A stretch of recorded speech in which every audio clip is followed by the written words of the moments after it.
In Bed with YAYA, a podcast for those working in or involved in the creative arts. So, let's talk a little dirty, let's talk a little clean, let's get under the covers and let's show you what's rarely seen.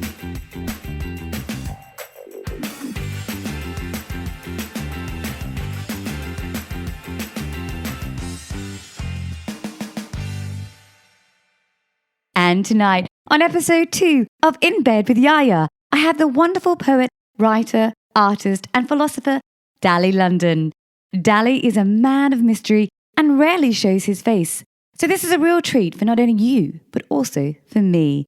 A descendant of Braveheart Sir William Robert Wallace, you can see why he will never shy away from speaking his truth and helping others to find theirs. He is not only a friend of mine, but he is a hugely multi-talented artist in so many ways. Everything he does is done with passion, purpose, and absolute perfection. Dali has a bachelor's degree in political science and business and with industry knowledge and experience in marketing, advertising, performance, arts, and technology. He has written several books, including his debut book, Stardust Cocaine, Dead Blooms, and perhaps the most thought-provoking book, The Philosophy of Truth, that explores how modern-day society is being manipulated with misinformation and our privacy is being stolen as we are slowly handing over control of our lives, unknowingly to greater forces, namely AI. We both can't wait to get under the covers and show you a little more of what is rarely seen. For those of you who have little clue of what he looks like, then this is your unique chance to see and meet Dali London in the flesh. So let's go. Okay, so here on episode 2, we have Dali London. Dali, welcome to the show. Thank you for joining me today and getting under the covers with me to show us all what is rarely seen of Dali London. Thank you for having me. It's a pleasure. So like all guests on my show, we're going to start by asking you one question. And this is what everyone really wants to know is, do you make your bed? It's a loaded question. It is. I try to. But if anybody has dogs like I do, it gets unmade real quick. So yeah, I do. I try to. That's like me. Actually, I have to make it before he gets on the bed. This one here. Yeah. My cat. Otherwise, I don't want to move him. So I literally have to sort of wait until he's ready to get off the bed until I make it. So what I try and do is I quickly make it as soon as he, in the morning. So Dali, we want to know as an artist, how you start your day. Do you eat breakfast? No. I try to eat like twice a day. I typically don't eat until around 2 or 3. I skip breakfast outright. I do like intermittent fasting, which is, actually I feel better doing it. I typically, you do, yeah. So I skip breakfast. Sometimes I'll eat. It depends. Like I typically go around 12 hours or something like that without eating. If I eat late, then I typically will have breakfast, but no, not traditionally. That's what I do actually. Yeah, it's funny that, isn't it? Because I don't feel like it in the morning, so I just eat to my hunger. Yeah. Yep, exactly. So I kind of just listen to my body and then do what I want from there. Typically, though, I wake up and I'll have either like a pen or pencil by my bed and or my phone, and I'll typically write. I know that sounds crazy, but typically I have really lucid dreams, so I end up just kind of pinning that down or a thought that comes up.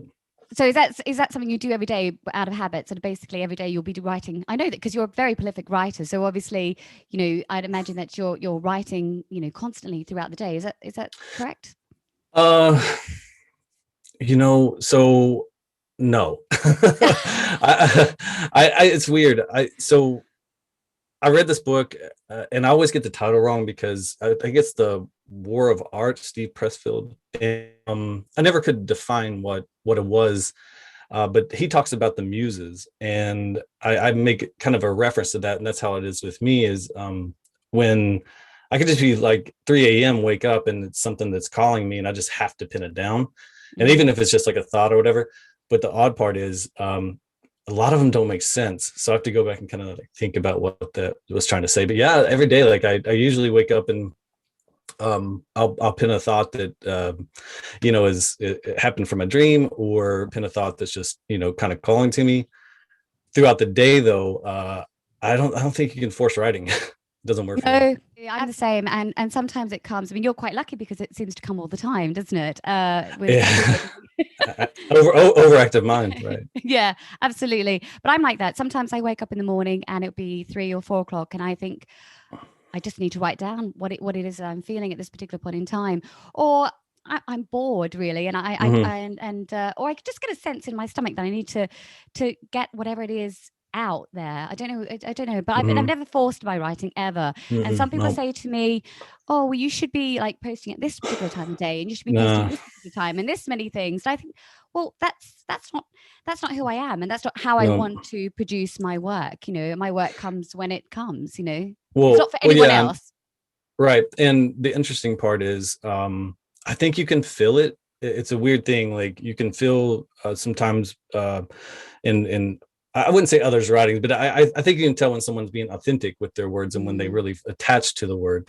mm. The odd part though is, like I said, may I tell you like a quick story about Yeah, this? absolutely. Yeah. Okay. So a few weeks ago, I woke up around 3 a.m. and something in my head, something was very audible, was saying Joshua 8:15, Joshua 8:15, Joshua 8:15. And I had no idea what that meant. Not very versed in the Bible or anything, is something of that, right? So until I pinned that down, until I physically pinned that down, it wouldn't go away. Mm. And I keep circling back to things like that. It happens all the time. It could just be like I kept hearing the word "hi." In my latest book, Dead Blooms, I wrote a whole thing about what that was trying to say to me. Hi, it just said hi. Mm. It's just like what is hi? Like, and it's like, oh, you struggle with saying hi. Like that's what I struggle with. So I wrote this whole thing about that, and that's how it works for me. Yeah, So, yeah, absolutely. It's a lot of times I write because of dreams like you. I've been having some strange dreams recently. You can try and help me figure this one out. But I sort of see it as me not really speaking my truth. I mean, I think I do a lot of the time, but obviously I feel like there's more that I can say. And so sometimes when I probably feel that I'm not speaking that truth, I will have these dreams mhm. about having chewing gum in my mouth that I just cannot get out. It's there, and every time I try and pull it out, it's just not coming out. There's Could just be. more and more. And I tell you the very, very funny one that I had the other day. I was pulling it so hard. I have this thing about Mhm, my teeth that all my teeth fell out. mhm. It just got stuck to the top of my mouth. I pulled it out and all my teeth came out. I was looking in the mirror.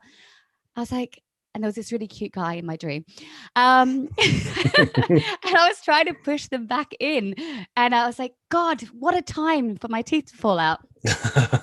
So maybe I'm just really vain. Maybe that's what it's all down No, to. I think that's actually I've heard that that's a common one. I actually did have one that my teeth were falling out the other day, and it's the first time that I'd ever had that, and it was alarming. It wasn't painful. It was just like No. they're just like coming out like in spades, like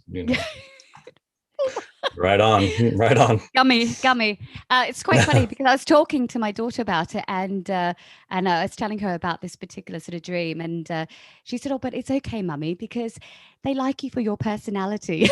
I was There you like, go. wouldn't that be lovely if that was actually true? But anyway, so there you go. But That's funny. out of the mouths of babes, actually, But I was like, well, yeah, so she's so sweet. But anyway, most people know you as an ID poet, don't they? But you're also a trained actor, aren't you, Dali? I Which is evident, isn't it? studied I studied in Los Angeles for, I don't know, going on like, I don't know, like 5 years ish, something like that. Several different teachers and different methods for sure. Yeah. I wouldn't say that. Like what was interesting is I didn't move to LA to study acting. That wasn't in the cards. I went out there. I mean, you asked like, sort of about does everyone go to Hollywood or Yes. Los Angeles for Yeah. and I think that that's true. I think that I went out there though to explore the art of it, and I know that's semi cliche, but that's how I felt. And what was Mm. interesting is I studied more on stage than anything, so in front of audiences and stuff like that. Yeah. So I was like the interpretive art of it, like, and you're making art that will never be made again. It was something really cool about that. That's what really drew me to it. I mean, and I think stage acting is completely different, isn't it, to sort of film and acting? Voice. And it's much more dramatic, isn't it? Ballet's a bit like that as well. Everything is quite big movements, whereas on film, it's like this, isn't it? Well, I didn't realize that. I did. So I had studied. Actually, I did a scene study course out there for like 2 years. And it was great because it sort of gets you to break down the fourth wall, but voice is something that has to happen on stage, and voice does not have to happen when you're behind a camera or in front of a camera, I should say. And the interesting part is, I did a short out there, and my movements were so big that it was my first time ever doing it. And they're like, you're framed very tight. And I was like, oh, doesn't work that way. It doesn't translate. It's a bit like here on Zoom, isn't it? It's like every time I sort of, you've got to kind of sort of, I don't know, this is only my second Zoom one. So, we get used to kind of, the kind of sort of different sort of platforms, don't you, that you're using. At least we haven't got a cat on here or, or anything like that, Unfortunately, this would go viral otherwise, wouldn't it? We don't want that to happen, do we? That would be crazy. If I showed up as a cat, this would have been probably a lot better. I was expecting you to show up in your mask, actually. I was thinking, bit Friday the 13th kind of thing, Yeah. Well, I mean, the funny part about the mask, I don't know how much you want to go into the mask, but tell us all about the mask. Okay. So there's a couple of things. When I first started writing for IG, I had a really bad breakup, and all of my poetry was geared towards that breakup, the heartbreak, right? Very two-dimensional. And I say two-dimensional, like not as a negative, but just like very like, me to her, just that love, that heartbreak. And I didn't want anyone to know I was even writing.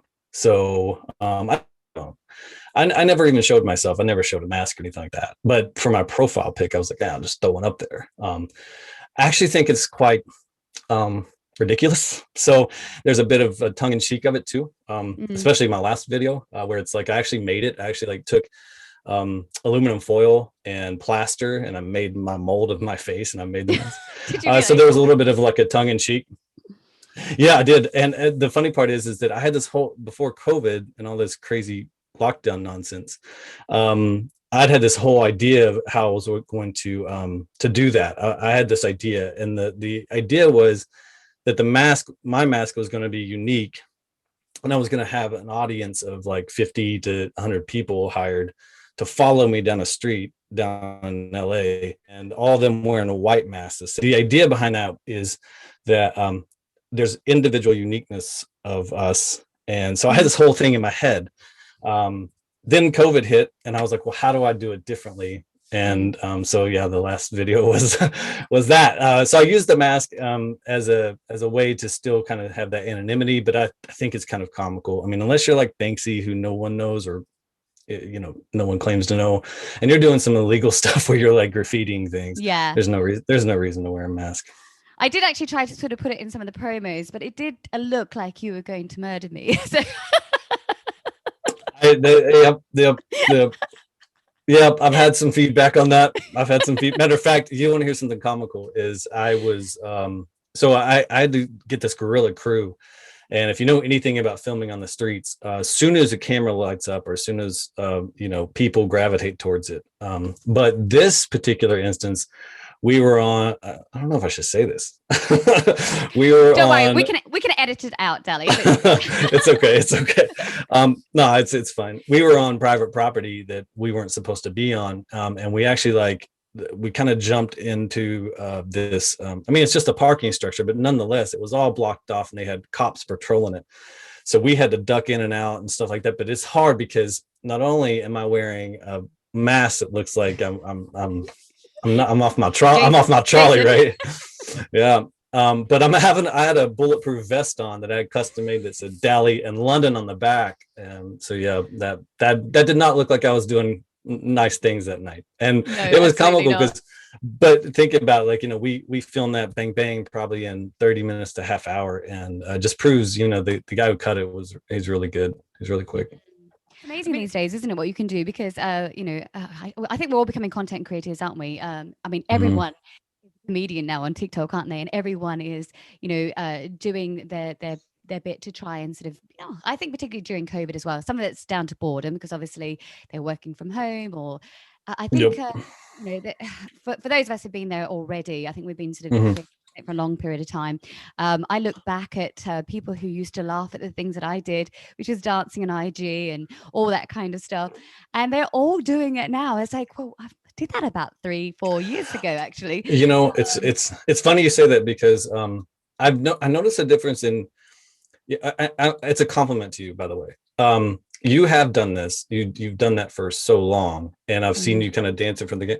But there's a confidence with you, and there's a believability with you, because you know what you're doing. It's so interesting because yours come across like you're connecting with the music. You feel it. You can tell it. I don't know if I assume you have a dance background, Oh yes, and yeah. right, Professionally trained, right. yeah. Right, exactly. And you can tell that confidence with you. And it's weird because when I see other folks do it, it feels so forced and fake. And yours is authentic, and that's a difference between. Oh, that's so nice. I think because I'm just enjoying myself. I'm not You actually are. doing it for And anyone really. But and maybe. and and yeah, and the nice part is too, when you see you do it, you're not intimidated by it, and you're not shying away from it. And I mean this with sincerity. I've actually thought about this because Oh, I see it. I don't know why, but Instagram has started to like push these weird videos of everyone doing these weird dances, and I'm like, none of them believe it. They all like roll their eyes to the side, and I'm not knocking them. I'm not, but it's like you have a confidence where you're staring right at the damn camera, and you're like, I'm yeah. looking, and I'm owning this right here. It's cool. It's cool. It's cool. Well, I've just got onto TikTok, and well, I started on TikTok. I just started, but I don't really like necessarily doing the same content. I mean, Hmm. I cross promote it on different platforms, but Hmm. I don't really like it when I see the same content just pushed on Hmm. different platforms. So I try and do different things on different platforms because they're different platforms, essentially. And Right. just I get bored very easily, so I need to sort Mm. of try and sort of do different stuff. So yeah, I've moved on to TikTok, and I'm doing silent films, which is quite interesting for me because a lot of people say they like my voice and they like, what I say. And so I thought, well, I'm going to go and do something completely different over there It's and not awesome. Yeah, talk. that's that's awesome. So I don't know how people are going to respond to that, but anyway, I don't really care, to be honest. Yeah, well, it would, a couple things. It shows. I think it shows your range, and you're not complacent. Like, you don't, like, that's the one thing that I try to fight. Although my entire feed is the same placard, for 4.5 years now. I like that But in though. terms of, you know, well, again, like, I've always been the one who's like, I want my words to stand alone. I don't want to hide behind anything. Let them be, what they are, and let them be Mm. interpreted, right? So it was my whole plan, plus the monochromatic, because then again, nothing's surrounding it besides black and white. It's void. But yeah, I mean, it's a testament to you, though, is that, you're not complacent, and you're willing to step out and try different things in different formats. It's awesome. Yeah. But some people might see that I just a lot of artists are like that. They think we're a bit sort of flaky. We're kind of doing this and that. But I think I I just mean, don't want to be doing the same stuff all the time, we're creative crazy. That's what I tell everyone. I say, I mean, you want to hear how creative crazy that I am, is I know, Deli. I've um, seen it. I'm writing 2 scripts right now. Right. I'm painting this whole set of like old picture film folks, or like old artworks that are modernized, so, like, with the masks and all that stuff. I mean, I've got Nice. things going on. That's all I do all day is create, and I showed 2% of what I create. Yeah, I know you do. I love it when I see your artwork when you're because your paintings are just incredible, Thank you. and a lot of people don't see that. You kind of hide a lot of that away. So when I see those stories and I see what you've painted, and I don't know how long it takes you, but they are just Mhm. incredible. And Well, Yeah, I mean, it's one of the things that I'm from like a family of artists. Like my grandfather he was a woodworker. My mom is a folk artist. My grandmother's a folk artist, and their style, like, so I had a pencil in my hand before, to draw, before I knew how to write my name. Um, I'm not classically trained in anything. I mean, kind of, we were, if we want to go poetically, like Hunter S. Thompson is one of the folks that I aspire. I shouldn't say aspire to be. Definitely, he's a wild guy, but he had his own style. They called it gonzo journalism, so he defined it. So we sort of have the ability to sort of define our way. The great part is that I've done everything from roofed houses to cut metal to made plastics to so I have this array of stuff that I've done and dabbled in. I mean, acting, and it's like we're creative crazy. It's like we're never satisfied. We're always constantly creating, and that's the cool part. That's where you can kind of tell someone's an artist at heart, because you're like, I'm just gonna do it, and you'll fail. Like, I fell so often, but it's fun. Yeah, well, I love your box. I've got your box there, which you obviously made, which I had a lovely gift from you. Yeah, so and I only actually turned it over when I realized I saw someone else had and you'd sort of put something on the bottom, and I was like, oh, I missed that. I can't believe I missed that. Terrible. But like you, it's like during COVID, I was so bored. I was like, at the very start, I thought, I'm going to teach myself origami. I love paper folding, and I made myself this beautiful, in the end I'd made so many origami roses and different kind of that's awesome. Yeah, different kind of sort of flowers. I love flowers, so I sort of made loads of different flowers, and then I put them into this beautiful frame. I don't know if you've seen it actually, but and I call it my COVID roses. So I've probably got about 70 in there, but I've got hundreds, nice, that I've made. And someone said, oh, you should sell those. I'm like, no. I just want to do it for me, so I could probably sort of make a business out of that, but I've got other things to do, Dally, like you. Where do you put your energy, right? That's right. Yeah, we could do anything, but as you said, it's the things like moving into the podcasting. I'm really enjoying this. It's very much my kind of sort of thing. I love sort of, I'm very social, and I love that whole kind of sort of interview kind of. I could do a podcast on my own, but that would be boring. No, I'd much rather have, other interesting artists to talk to and sort of, feed off and so I'm going to sort of talk about your history now, because people probably don't know this about you, but you have a bachelor's degree in political science and business, don't you? And they probably know a little bit about this, but you've written several poetry titles, namely this one, which is Stardust Cocaine, which is your debut book. And then your most recent one, which is fantastic, how big that is, which is called Dead Blooms. This is wonderful. I'm going to show people in there, because look at that. That's just like, it's just fantastic. It's fantastic. Although I'll just tell you only a little bit. When you're a woman like me and you put moisturizer in your hand, the black onto that. Yep, it was a problem. Yep. And also, this is your book. This was a couple of years ago now, wasn't it? Was that last year? I wrote it in 2018. It came out, or end of 2018 into 2019. So 2019 it came out. Yeah. Yeah, so a couple of years ago. So this is your philosophy of truth. Again, look at your book. So they are well used, aren't they? That's awesome. Sit beside my bed. And this kind of delves really into AI and handing over all of our personal identity and information to other forces, isn't it? So I don't know if you want to talk a little bit about this, Dally, and what really kind of made you decide to write this book. I mean, what was the main reason behind that? Yeah, the audacity of someone to write a philosophy book, right? to actually like self-describe themselves as like a philosopher. I love it. So I started writing it in the end of 2018, and the reason that prompted me to do it, I started to notice some things that were happening with social media and specifically with AI. I started watching. I was noticing some things in terms of my account specifically that just didn't make sense. started to grow and grow and grow and grow. I was like, oh wow, this is crazy. And it got to about, I think, around 40,000 ish, something like that, growth. And I was getting 6,000, 4,000 likes on my stuff, and I was like, this is insane. I don't understand it. I don't understand it at all. And then bam, I started writing about some of the truths I was seeing, and it just went flat. It was like I was like put into like isolation almost.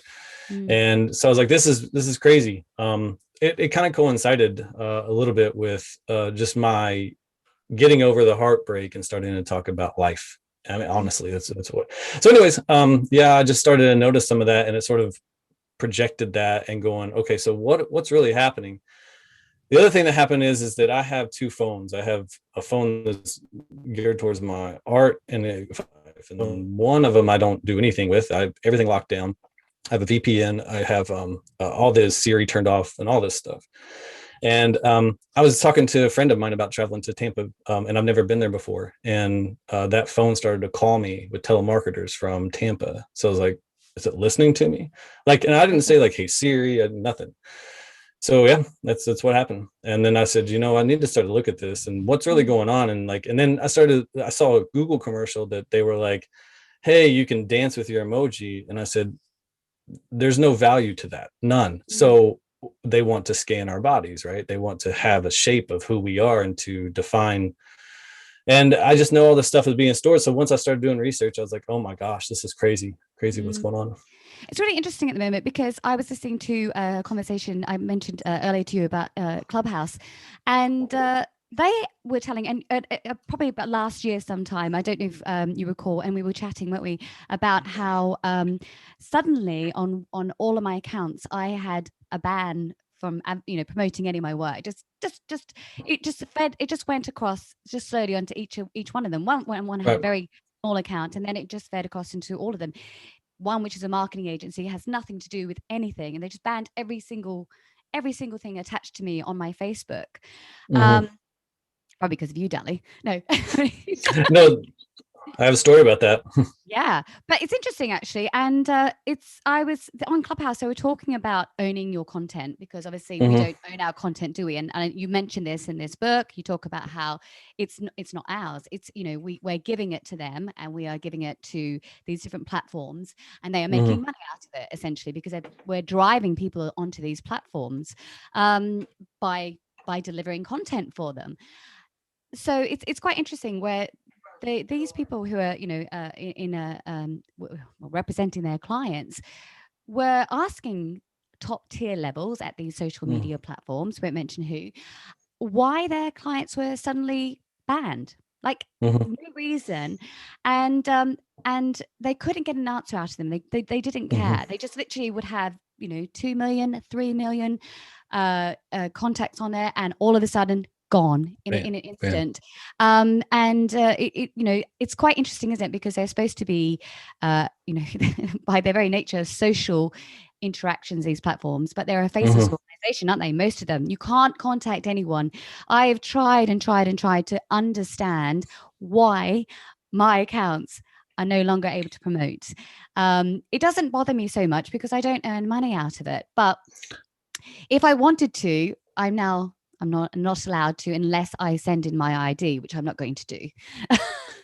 Well, and so, and I don't want to bore everyone with this stuff, because to me it's like super fascinating. If you just can walk your head behind the control that they really possess over us, right? Like data is more profitable than gold, right? It just is. It's worth so much. They own us, and they know they own us because they addict us. And I see it all the time. I fight it sometimes. Like it's like right now you and I are having a one-to-one conversation, but we understand that beneath our phones there's this whole thing going on right now. There's an economy. There's a whole world. There's a virtual you and a virtual me, and that's addictive, right? You want to see if what's being said, what am I missing out on, things like that. So they have us, and it frightens me, because I highly doubt that anyone who's had that level of power in history has wielded it properly. And you're seeing it kind of on, think about this. I've written 3 books. They're not wildly popular or anything like that, but I've written 3 books. I'm me. But yet someone else could fire up account. I've had this, by the way. I'm sure you've had it, where people will take your words and say they're theirs, and whatever. I'm like, I'm different. I'm like, take it. If my words are good enough to steal away. Yeah. But even in terms of setting up a status, like an eliteness of blue check versus no check versus, you're nothing and there's something. It all bothers me. And I, like, my goal now is just to get banned. I know that sounds crazy, but what I want to do is, I love that. Don't tell me I can't do something. Specifically with my own, you could say free will, freedom, whatever. But the truth is I'm just speaking my truth. And for someone to throw something on a banner on mine, or like you said, like just ban you for no reason, it doesn't vibe with me. Well, this is the problem, isn't it? There's no longer free speech, is there? And you can talk about this now if you like, but the cancel culture, which is very, very evident at the moment. I don't know if I've got to this point at the moment, but because some people think of media as just a tweet, don't they, or just an IG post, yeah. But you believe, don't you, that every single post matters on social media? But do you feel this is quite interesting, that we will be held to account for every single tweet or every single post that we've ever made eventually in the future? I do. I even think it goes further. I think that if you and I text each other, I think that that's all being stored. I think that anytime that, I would say they cast a wide net, so that if you ever got to, let's say that you ever challenged something so much where you became a voice of many, how are they going to take you down? Well, I would say we're not far away from someone, and I have a background, by the way, in political science a little bit, so understand that in order for you to suppress speech, all you have to do is have the right person to leak something about someone or take them down, and someone will do it. It's not hard. Matter of fact, I said it in my book, if someone wants to take that philosophy book and take me down, they will. I mean, that's just the bottom line. So yeah, I think they actually will. I think that, and I do think that if I always wondered this, I always wondered why Instagram and Twitter and all these places allowed you to delete your messages. I know that sounds crazy, but imagine if everybody couldn't do that. And now you say, well, you're pro freedom. Yeah, but I'm also pro accountability. Like if I have a really negative thing that I've said, wouldn't you think more about what you're posting? If we had to commission a body to say, like, listen, like, I want to take that back, I think you would have a lot less trolls. I agree. And I think the problem is these days is people kind of feel that they can say whatever they like. They really do. And to the point where it's incredibly offensive, it's crude, it's socially unacceptable in so many ways. And a lot of people might sort of pass it off as comedy. They might sort of say, oh, well, I'm a comedian on TikTok and I can say these kind of things. But actually, it's quite vile. And, they can probably do it on TikTok for a period of time until people get bored and they move on. But I'm not too sure if these people actually do realize that this stuff follows them around, and it will follow them around for the rest of their life. Right. And I agree with you.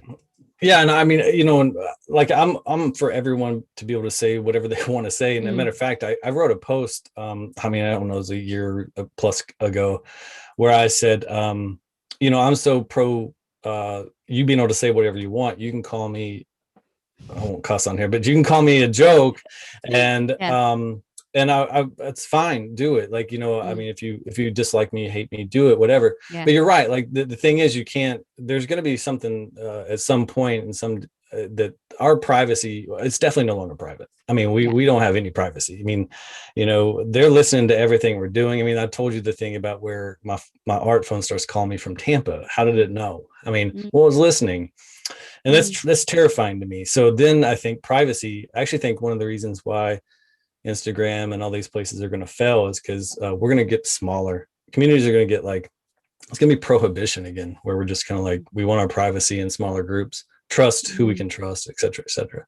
It is quite difficult to know who to trust, isn't it? And I think a lot of people do withdraw from sort of social media when they feel that they've, for whatever reason, their trust has been That people, they can't trust people, can they? Yeah, I mean, I had, but like, for example, like I'll post something on Instagram and speaking about to like the free expression. I had someone write me like a big thing about expletives to me, like about wanting to do harm to me, right? And I get it all the time. And Really? I get some interesting ones. And but I replied back, I said, did you mean all this stuff? And they wrote back and they said, oh my gosh, I never thought you would reply to me. I'm a big fan. What I was saying is, like, I said that, like, I don't think even people sometimes believe what they're saying. I think it's just to get reactions. I think that that's what they're trying to do. I'm quite fortunate, Dali, because I probably am one of the few people, and I probably shouldn't put this out there in case it starts then coming, but I don't actually get anyone trolling me ever. I don't know why. Well, well, I mean, but also it's like, I think you have a good heart. I think that, like, you're an honest artist, and I think that people, I think it comes through. Honestly, like when I see your stuff, I think that, like, you are an honest artist, and I think it's very hard for people to punch at that, right? I really think so. I think that I get in trouble because I'm slightly mouthy. Well, I don't actually do. I said I did one thing, I think, and someone got sort of a little bit offended by that, and it was nothing. And I was like, oh, I think it was something I was laughing about. I was laughing about something with a friend. We'd been out for lunch, actually. We were laughing about something, about someone sort of drawing pictures, and wanting to be an architect, and they were drawing pictures, and their dad used to mark it out of 10. And I just found it very funny. It was very funny because she's in her 30s, and she's not an architect and never been an architect or never studied it. But it was just, I found it quite amusing that someone who was in their 30s would refer to their dad marking something out of 10 when they're that age, because they drew houses. And anyway, and someone got incredibly offended by that, said, how are you downing someone's dreams? And I was like, I just really didn't think I was doing that, but no, but I was just having a giggle after a few wines. but we live in the outrage culture, right? Everybody's outraged about everything, and this is what bothers me about that stuff, is that we've lost our smiles, right? Like we don't have that. It's not that we're making, I wouldn't say like it's even like making fun of something, but just being able to laugh and be able to like have moments with each other. It's like gone. Everyone's got this kind of like, should I say it? I think you're never getting honest opinions now. It's very interesting because a friend of mine, she said, I can't put stuff out like you. She said, I have to get my husband to check it about 20 times, and you just put stuff out all the time. And I don't pre-record things. I don't sort of re-record them. I just tend to sort of do it in the moment. Because, I just think, it just comes across better that way, doesn't it? I'm not just sitting there thinking about what I'm going to say. I just say it just like now. Sometimes I suppose, it can get you into trouble, but there is that point where you kind of think you've got to kind of just, you can't take yourself seriously, can you? You've got to kind of be a little bit relaxed about, whether if people make a joke of you, as you say, people do, don't they? Sometimes I'm sure people probably make a joke of me behind my back all the time when I'm doing my back bends and my back flips and my ballet moves and my sunbathing TikTok today. I mean, my brother will go out to eat, and we'll go to like a sushi place, and he'll open up the cookie and he'll pull out the thing. He's like, hey, look, it's Dali London, because I write short form stuff. I'm like, you asshole, like, like I get it all the time, right? Like, it's quite funny though. But you got to make fun. It's true. It's like, like I have no illusions. Like, some of the stuff, like, I don't know, it's the sweet and sour, right? Like, it's like I like to balance it, Yeah, I think that's quite funny though. But there could be a business there for you, business opportunity. Yeah, exactly. I'm just gonna write. I'm gonna write those. Yep, that's it. Yeah, he might laugh, but you'll be laughing in the end. and there'll be black sheets of paper with white text. Absolutely. Yeah. Okay, we're going to go into business doing that. You do it in LA. I'll do it in London. Yep. Yeah, because corner of the market. Absolutely. So I'm going to go on it now. In here, a lot of people won't know this about you, but you are connected to Braveheart's Sir William Robert Wallace. Mm-hmm. Are you?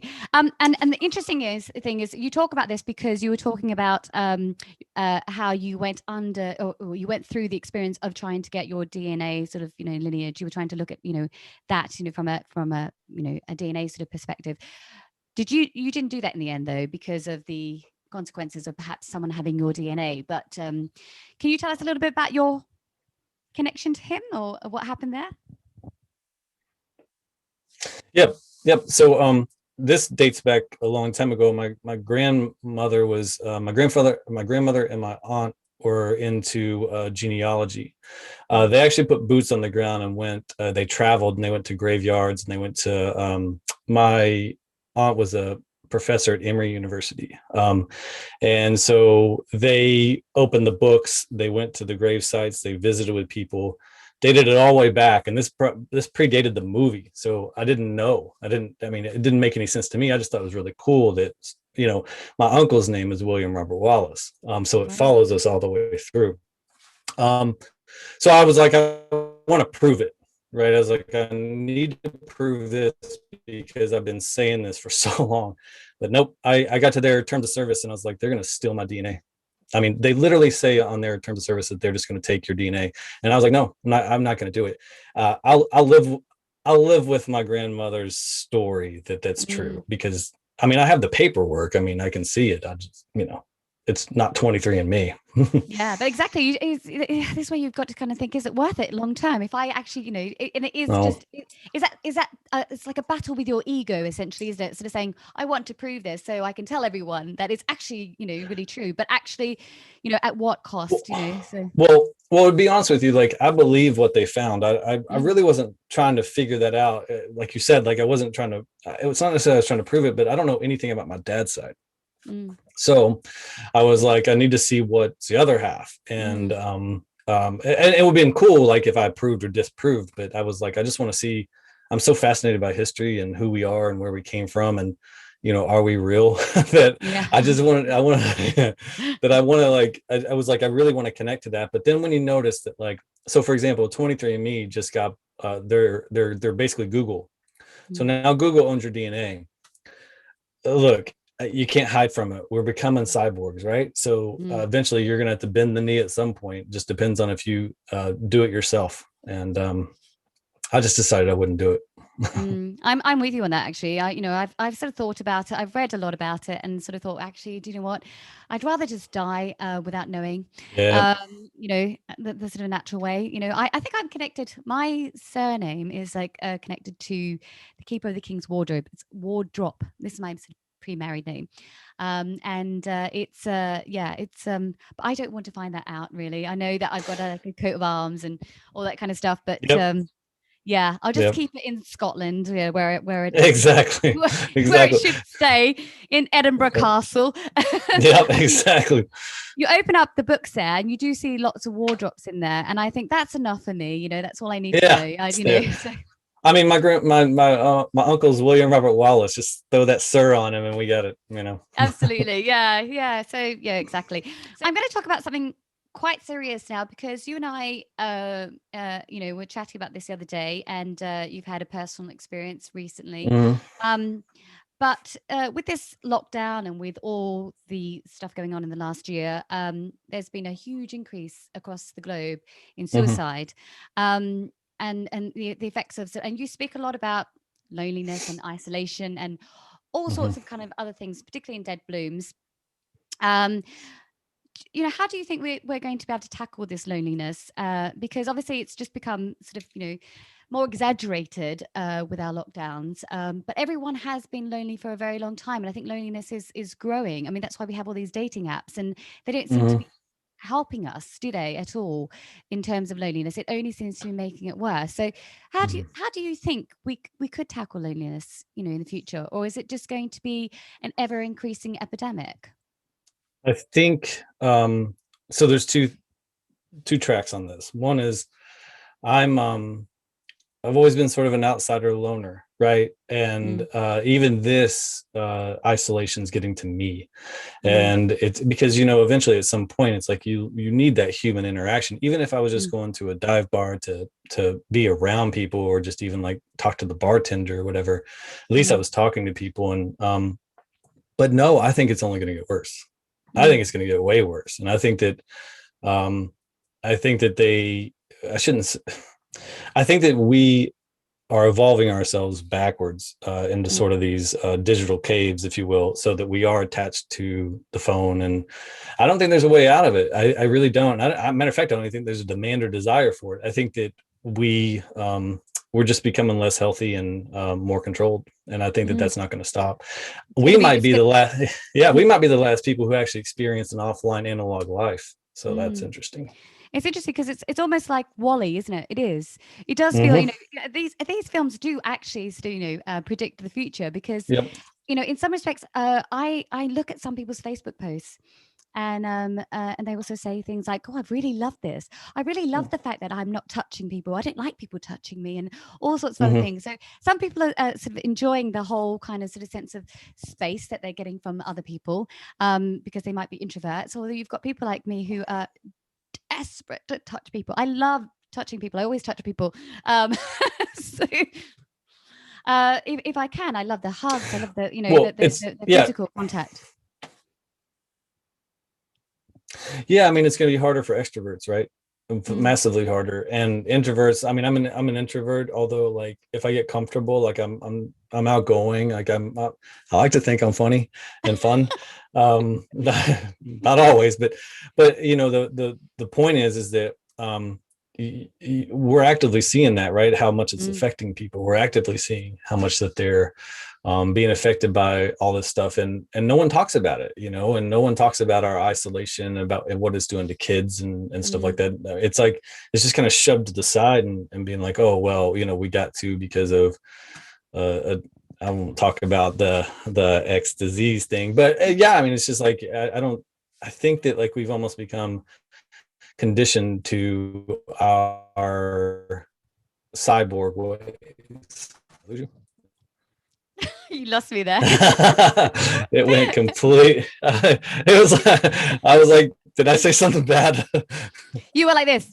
Cyborg ways, which I thought was really good, because it's actually like we went like, and I was like, it's a really good acting, Dally. It did. Yep.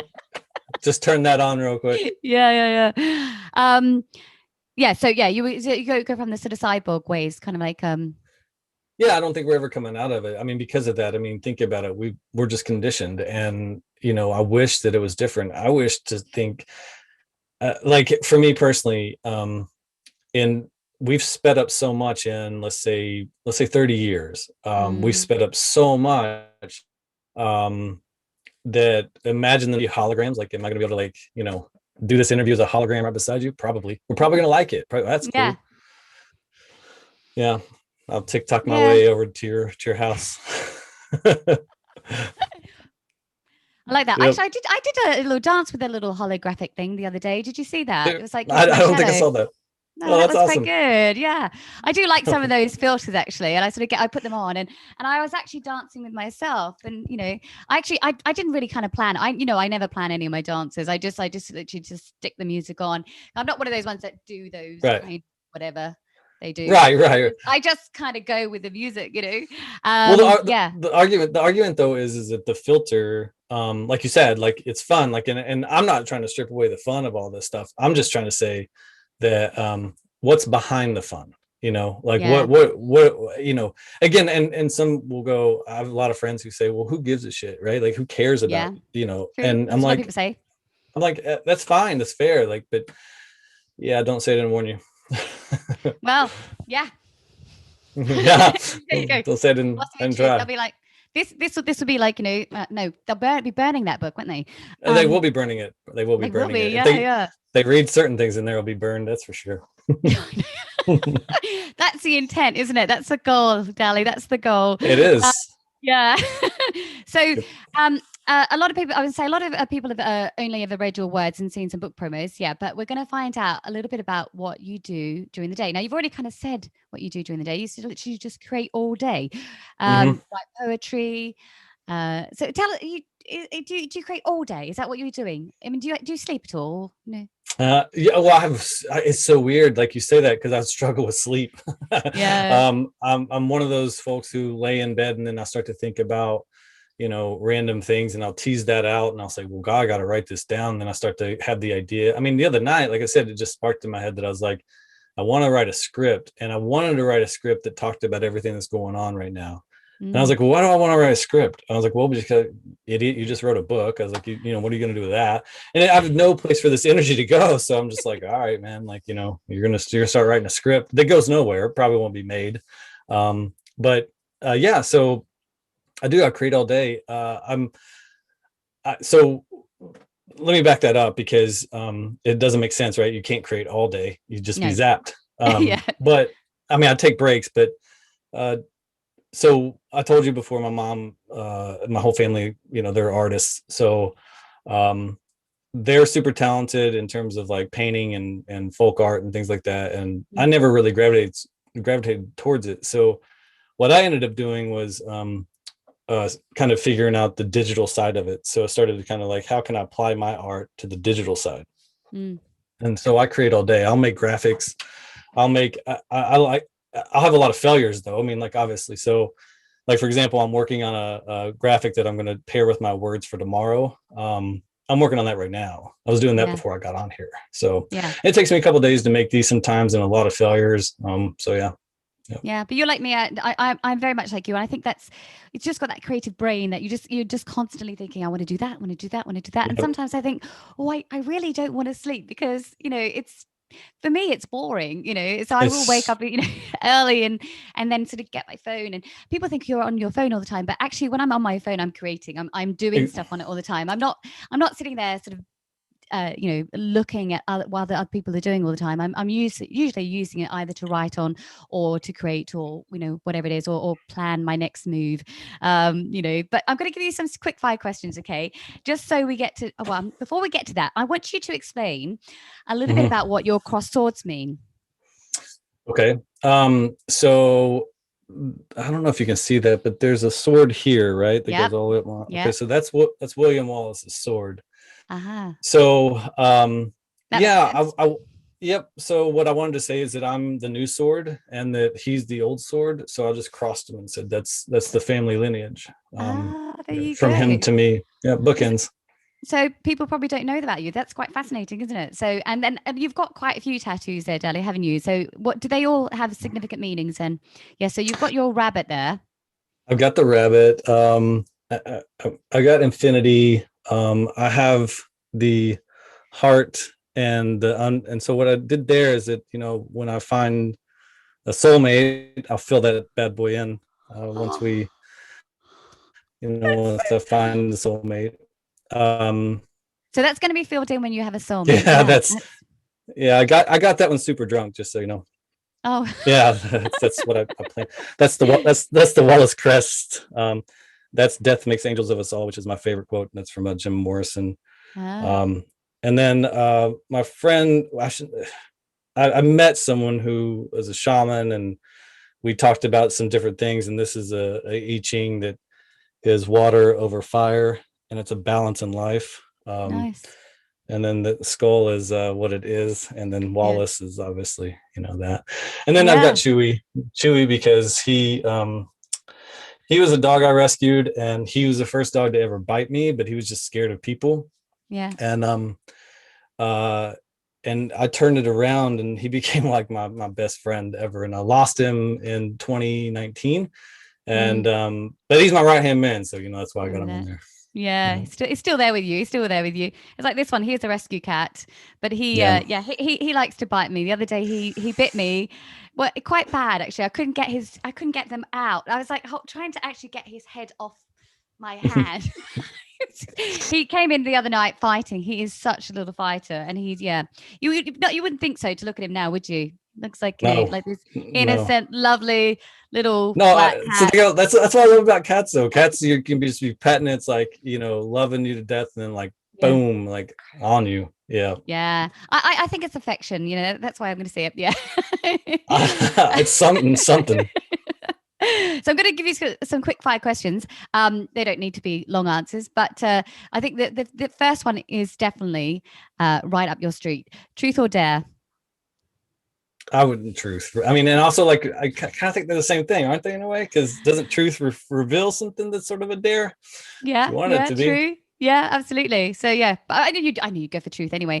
Anyway, dare's boring. Dare's boring. No, truth is boring. Well, which one's boring? I don't know. Well, the odd part about dare is it depends on who I'm dancing with, because maybe I want someone to dare me, if I want them to, but most of the time it's foolish stuff like drink hot sauce. No, like no. Truth. I'll do that. Truth. Although I have some chili, have some chilies, some olives in my fridge at the moment, and they've got chilies in them, and I could only bear having about 2 of them a day. But there's something about them that I'm drawn to. I don't know what it is. The pain. I think it's the pain. Yeah, I mean, my friend, he's from Guadalajara, Mexico, and he, I mean, we have habaneros that, like, and we, there's like this, I can't remember, he's gonna crush me for not knowing this, but it's like onion and habaneros, and they're in vinegar, and they're so hot it makes my mouth numb, but I love it. Like, I'll do it for sure, but not on a dare. I'm not gonna make myself puke of a dare. I mean, no, but like, we like that hot food. I don't know what it is. It's just that kind of like, it's like having wasabi, isn't it? It's like, oh, and you kind of think, oh, but it gives you a, I don't know, we need stimulation, don't we? That's true. Hey. So music or poetry? Oh wow, that's a tough one. Yeah, well, I'd say poetry, right?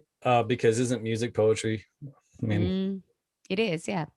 It's kind of mixed. I mean, it's poetry. I mean, it's poetry with instruments. Inexplicably linked, I would say. So that's a bit hard with that one, isn't it? A bit like truth or dare. Favorite book? Wow, that's a tough one. Okay, so. Let's say that it's not, it's tough because I've got so many. Hunter S. Thompson's The Rum Diary was one of the books where I read it, and I love the story behind it too, because it took him, I want to say it was like 40 years to finish it. So and it was just it was one of the first books where I read it and I was like, God, it's like the pictures just were painting for me. So it's one of my favorite books. Oh, brilliant. Favorite quote. Now this is it going to be yours, or is it going to be sort of, oh, you already told us it's on your arm. Death Makes Angels of Us All by Jim Morrison. I mean, I have several. There's a couple more. But yeah, that one's probably speaks to me because it just clicked. It was like, you know what? Wow, there's a finality to this thing. And I know it sounds like it's like obvious, but once you see it, you're like, wow, okay. Yeah, and his quotes are amazing, aren't they? And I completely agree. Well, I can see why you would sort of put him on your arm. Now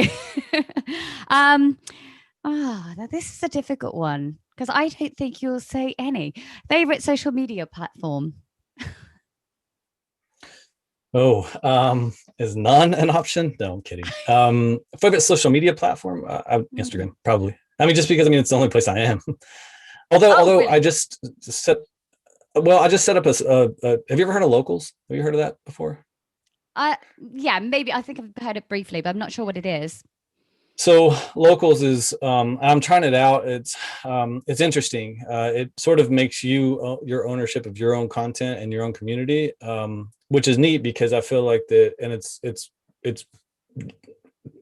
I would say it's pro it's not going to censor you, put it that way.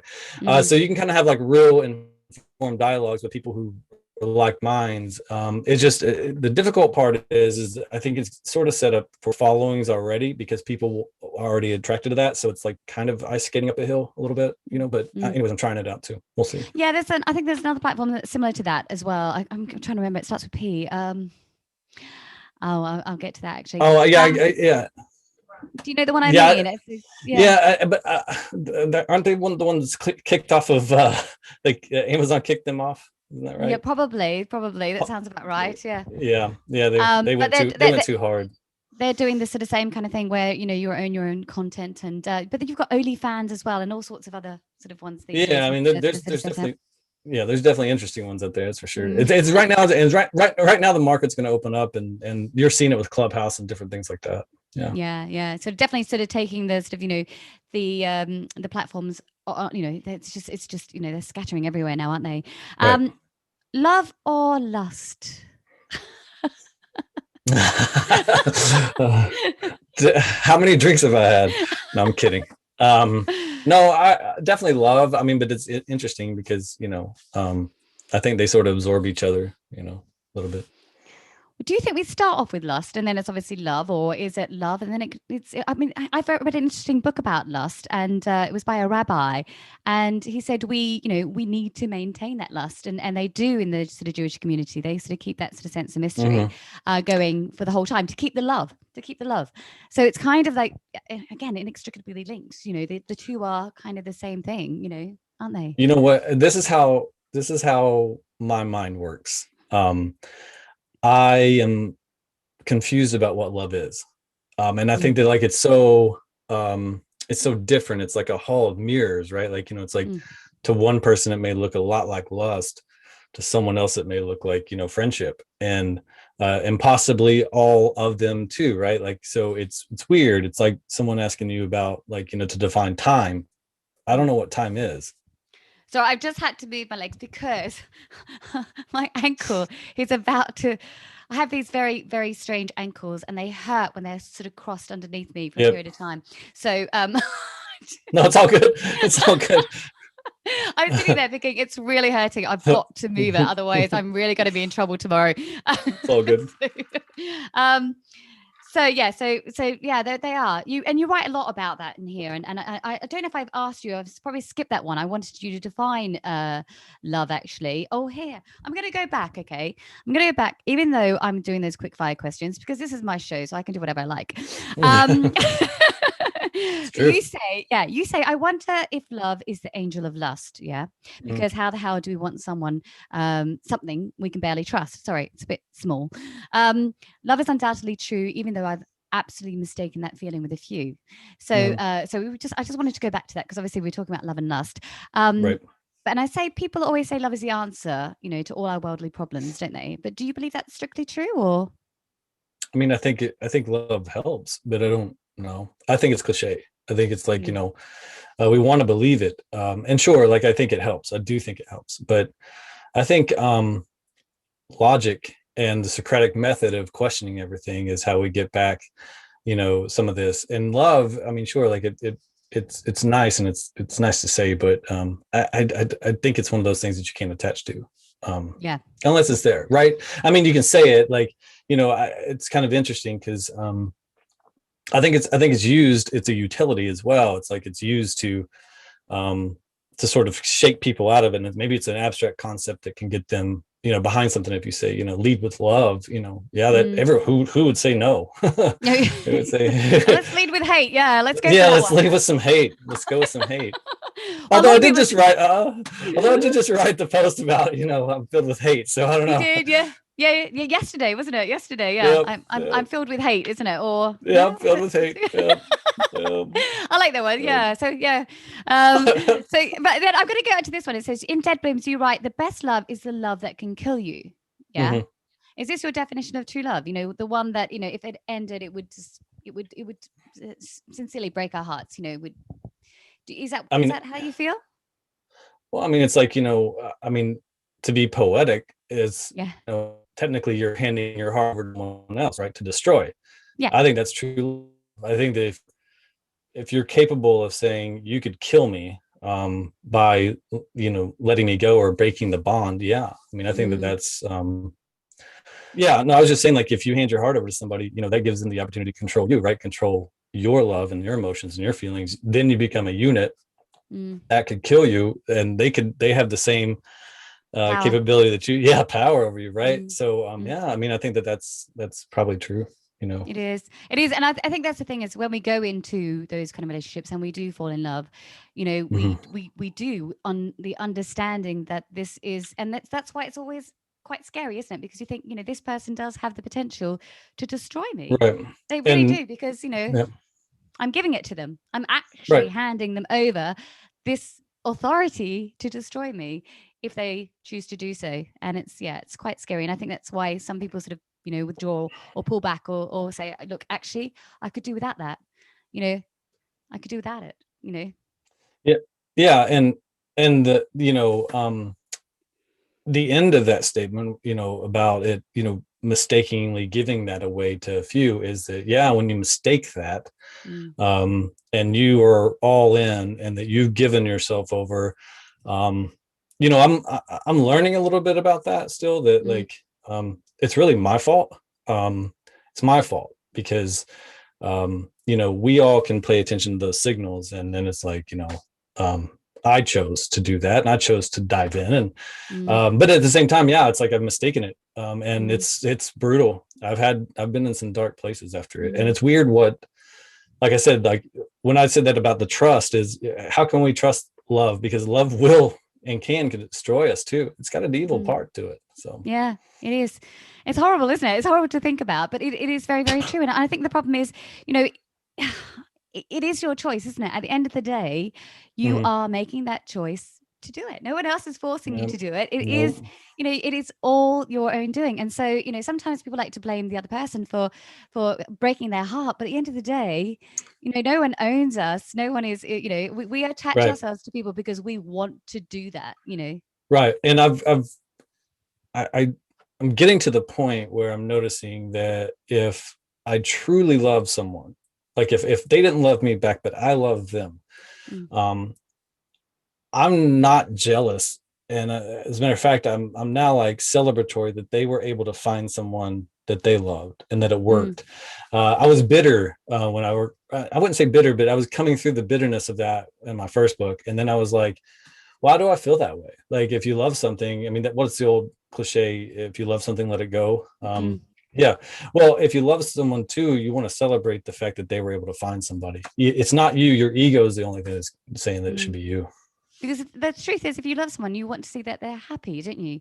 That has to be true love. That has to be, really loving someone, loving someone not because they're a possession or that you want them on the end of your arm or that, but if you really love someone, you want them to be happy. You want to be able to sort of provide them the most beautiful environment or the best kind of life that person can possibly live, whether that's giving them the freedom to be who they want to be or letting them go because you don't feel that you're able to give them what it is that they need at that particular point in their life, and that's the point, because we all sort of meet people at certain periods of our life and it's just either not the right time or timing. They're not ready for it. And timing is everything. I do like to talk about timing in my poetry. It is because we just never know where we're going to be, do we, at any point? And I think we can't predict the future.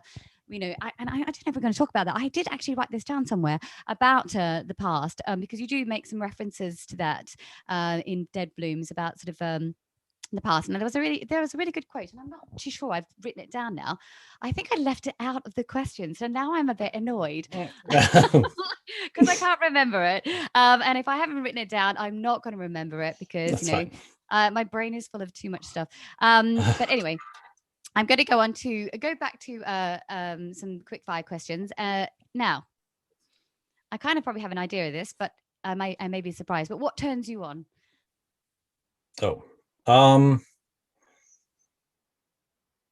That's loaded. What turns me on? I think I tell you this, and not to phone it in, but chemistry, 100% chemistry, and chemistry will change the dynamic. And the shape of someone. I mean, if you have it, you have it, and if you don't, you don't. And I'm not everyone's vain in some way, right? Like we like vanity, we like the things that we think are beautiful, whether or not someone else does. But when that chemistry there is like it's the thing that keeps me going, and it scares the hell out of me too, because when it's there, you're like, okay, my heart's pulling towards you. Like, why are you the magnet? And magnetic. I'm always going on about that. It's like, and I completely 100% agree with you. I don't think these things can be forced. It is literally chemistry, and it's either there or it's not. And in some respects, that's why there's no reason to be jealous, because quite often you can see someone who's maybe sort of prettier or has more money or whatever the case may be. But love doesn't work like that, does it? It just is. Well, true love, proper. If you're not sort of marrying or True being with lust. someone for the yeah, for the right reasons. True lust. I'm thinking about it. Yeah. But yeah, whatever the case may be, it is actually that chemistry, isn't it? And it's just something that you just can't. I think that's why those dating apps can't work, can they? They can't really work because you've got to smell someone. You've got to. I think right. It's all encompassing. I mean, it's like, it's similar in a lot. I mean, I think it's art. Like, and I know it's crazy, but like, it's art, right? It's like you either have it or you don't. You're either, it either matches or it doesn't. Yeah, absolutely. And I think you can see that when you're, an artist, say, is dancing, for example, that you'll see that they either dance and some people say to me, or I've been told in the past that a dancer isn't an artist. I mean, and because they learn the steps, they're doing the choreography and whatever. But the reality is their interpretation of that choreography, and it's all individual. It's like how someone plays music, isn't it? You can learn the same notes, but it's how you play it. The person who said that is not a dancer. And the other thing is that like Neil deGrasse Tyson, he said, the astrophysicist, Neil deGrasse Tyson, he said they mocked that the cordless cordless drill. I'm sorry, the cordless drill. And he said, you can thank NASA for that. And someone said, well, that's nothing. It's a cordless drill. And he was like, yeah, but no one else thought of it. Right. And so there's an art to these things until you do it. I think, put it this way, anybody who says that, step into a dance class one time and see what happens. You'll think it's art real quick. Absolutely. It's quite annoying, but you just have to kind of think, these aren't like-minded people. They don't really understand, what an artist is like. It's, and it's the same when you do a spoken word or whatever it might be. I think people think it's easy. Poetry. To write, when people think it's easy until they try and do it themselves. Yep, exactly. Like someone saying, like, I used to really argue with people about the length of poetry or the one sentence kind of thing. Do you know how hard it is to unpack one sentence that has so many meanings, like 3 or 4 different meanings, if you twist it a different way or said it a different way? Okay, you go do it. I mean, that's not cocky. That's more just like, until you try it, you won't see how hard it is.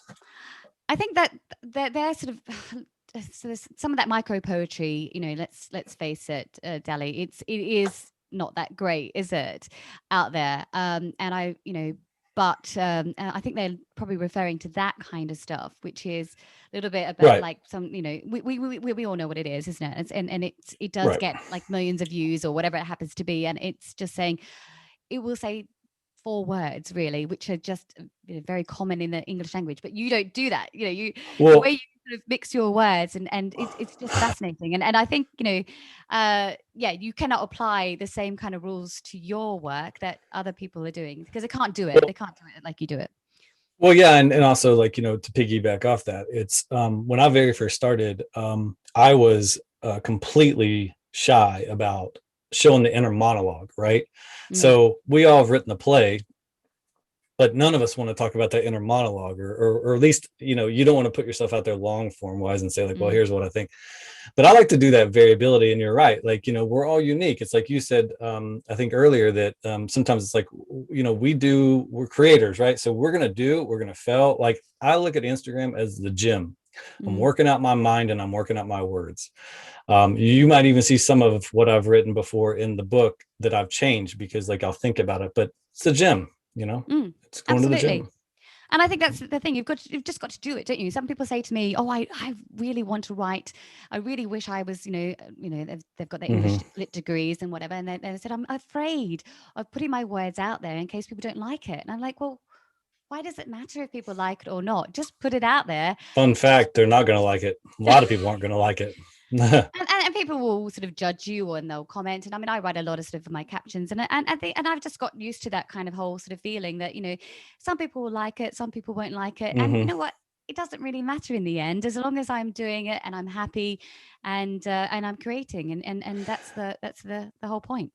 I don't even go back and reread my stuff. Like, as a matter of fact, when I try to go back and answer comments for sure, but um, I will judge what I've written before. It's hard for me to go back and look at that stuff. I mean, I can't, like, it was like a moment, and then I'm like, and then my stuff today will beat that person up. So no, it's tough for me.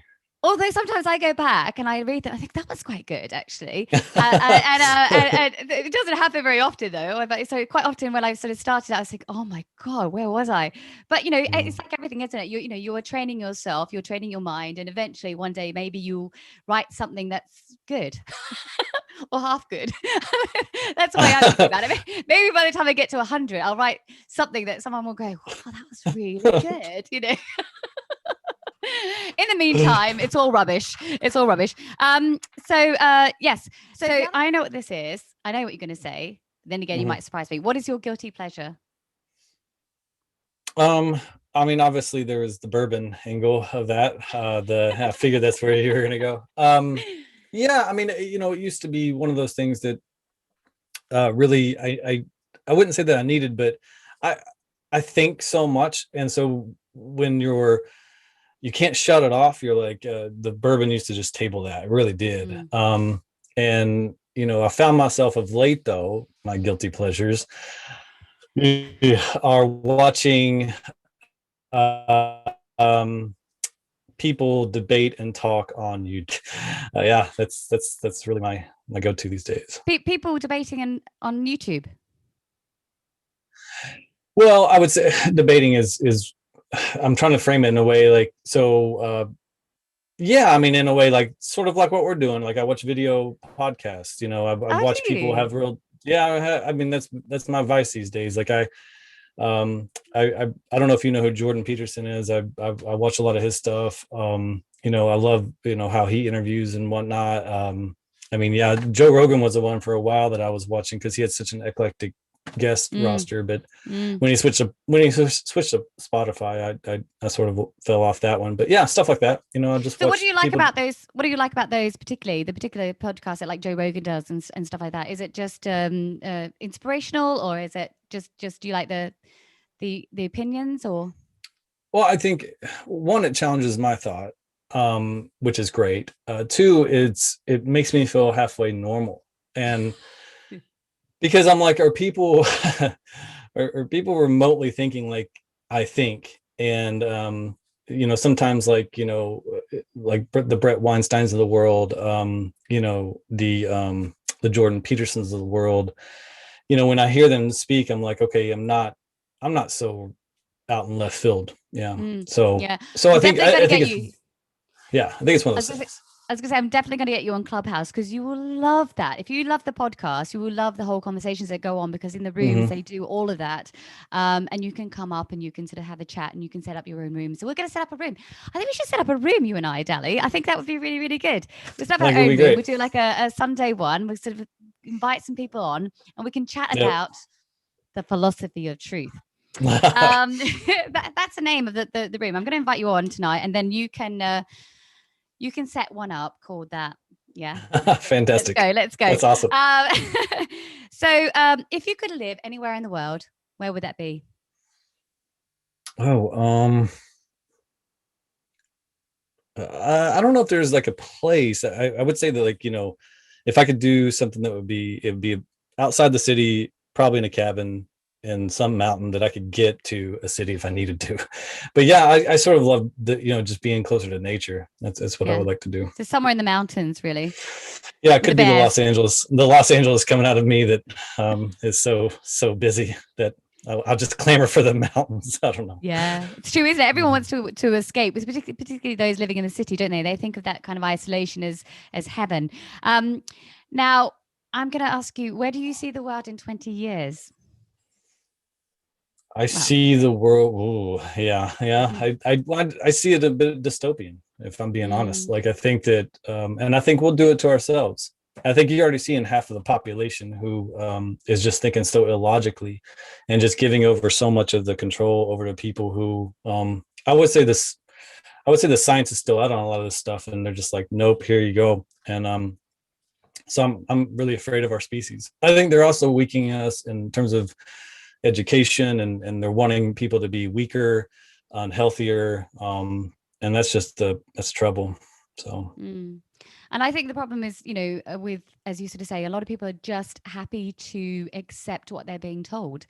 Yeah. I sometimes I can't believe it. Sometimes I have these conversations with people, and they make me feel like the weird one, just because I'm challenging what I'm being told. And yeah, I find it really difficult to have conversations with people like that, because, as you said, you don't want to be thought of as a conspiracy theorist or whatever. Right. And so people will look at you as if you are crazy if you think there might be something else going on, And I don't understand why we don't question things these days anymore, as though we're just happy to follow what we're being told. I mean, there's a reason why Elon Musk is trying to go to Mars, right? I mean, he's like, as crazy as that sounds, I mean, I do think that we're looking at this from the perspective of, we saw what society was, or at least I did. I come from a pretty small town, and even now that small town it's not up to speed with like major cities or anything. So I look at it like there's this evolution that's going, and it's going further and further and further, to the point where we will be told what to do nonstop, when I can go to the store, when I'm allowed to eat. I think that's where we're headed. Yeah, I mean, and that's why I was saying, like, I think that we're going to, head in a direction that is, more control, not less. And by the time that we get there, I think that it's going to be too late to undo it.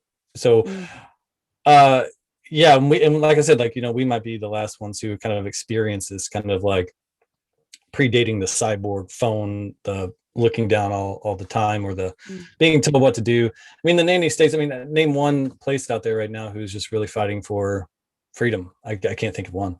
I can't think of one. Or who's saying that possibly our phones are addictive, and possibly we need to be healthier. I don't hear anybody.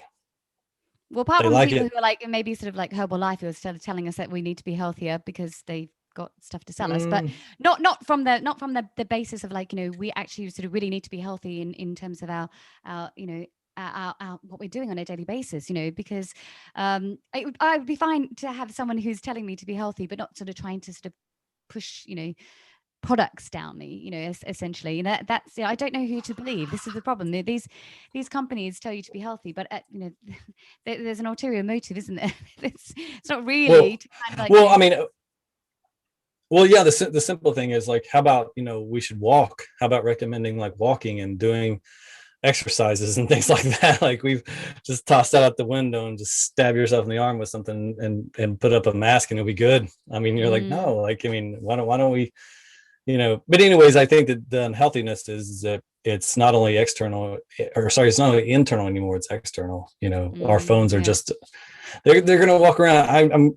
I'm not a prophet, but I'll say that like soon we're all going to have to show that little device to get into places and do things. But well, it's happening already, isn't it? And I think this is the thing. Even with the new digital currencies, that they will be almost trying to force through, where they can switch on and off your ability to get finance, or your ability to do anything really, if that is their aim. Well, what's currency anymore? It's like, if I look at my bank, it's just numbers. It's just numbers. I don't know if that's true or not. I don't know if it's true or not. I don't know. I don't like, we don't have physical. I hope mine's not true. I hope mine's not true. I hope there's a lot more in there next time I look. Someone's lying to me and they need to put more in it. Can we just round up to maybe 1 million? Wouldn't that be great, though, if the digital currencies worked in that way, that you actually just, there was some kind of massive error and we just all became millionaires overnight? That'd be fantastic, wouldn't it, Dali? All I know is that I've just become poorer and poorer this last year, really, because, I work in live events, and I'm told I'm not allowed to work. So And actually, like a lot of my friends are in the same position, and they're on the cusp of being evicted and things like that. And honestly, like it makes me very angry at what they're doing. I mean, and some of the places here, they even like went as far as like redoing their entire business and setting up these outdoor things, and they shut all that down outdoors. And I'm like, so they spent hundreds of thousands of dollars just to get that protocol, and then they were like, no, not going to open. And that makes me angry. Very, very angry. They did the same over here. They were having drive-through sort of music events, live music events, and the amount of money that would have been sort of put into making that happen, all the promos and all the people sort of getting involved, and all the time and effort that went into it, and then suddenly it's just shut down like that. And it's the same with the restaurants over here. The restaurants are safe, and Boysdale is sort of saying, and they're sort of saying it's they're safe to go to, and yet they're not allowed to open yet. So, but hopefully soon. But in the meantime, everyone is getting further and further into debt in those kind of industries. And I know that Andrew Lloyd Webber was on BBC Breakfast the other day, sort of saying, "I'm opening the theatres in July, regardless." So people give him a hard time about that, but what is he going to do? A third of his the people that work with him are sort of turning around and sort of saying, I can't work. They're freelance and they're not being supported by the government. So they can't be on the streets, can they? And what happens, it's a snowball effect, right? It's like if small businesses can't open, people can't work, and yet they're not getting any kind of like stipend, even if the reliance is upon the state. It really bothers me, because I'm like, well, what are you telling people to do?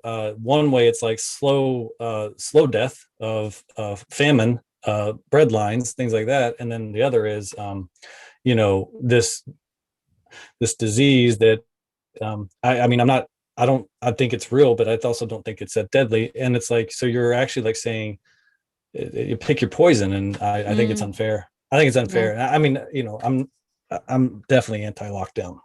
Yeah. I'm so anti-lockdown. And it's very difficult, isn't it? Because, people have just got used to it now, instead of saying, well, everyone should be just, sort of staying in and 2 weeks. And I went out to, I can tell you a story about this. I went out to Waitrose the other day, and I had my mask on, and there's probably only, it's a really lovely sort of grocery store. And there's probably only around about 15 people in there, in the whole store, not including the staff. And it was about half an hour before it closed. It was about 6:30. And I walked around the corner, healthy person, nothing wrong with me, haven't got any symptoms, a guy a similar age to me. And I thought, I'm not going to get that. I'm going to put it back. I'm going to get something else, because I'd seen something else around the corner. So I walked back, and I was about probably 1.5 meters from this person. And he shouted at the top of his voice, "Keep your distance, keep your distance." And I was quite shaken up by it, to be honest, because I thought, wow, people are so afraid of me as a healthy person with a mask on 1.5 meters away in a shop. And I thought, what is it about, what they're sort of, this propaganda? I'm not saying it's propaganda, but they are sort of saying the numbers are higher than they are, which is true. Even the British Medical Journal will sort of say, actually, it's not that. And yet people they're still promoting the incorrect figures. So it is propaganda, let's face it. And I just felt really, really upset that this person looked at me like the enemy. And I thought, I'm not the enemy. I'm actually, I could be a friend of yours, and it's quite devastating, those interactions that you have now with these people who are terrified of you. So I went for a run the other day, and a lot of people wouldn't even move out the way. And I've noticed that there's this distinct kind of sort of change in people's attitudes now. They're thinking, I think maybe because the vaccine is out.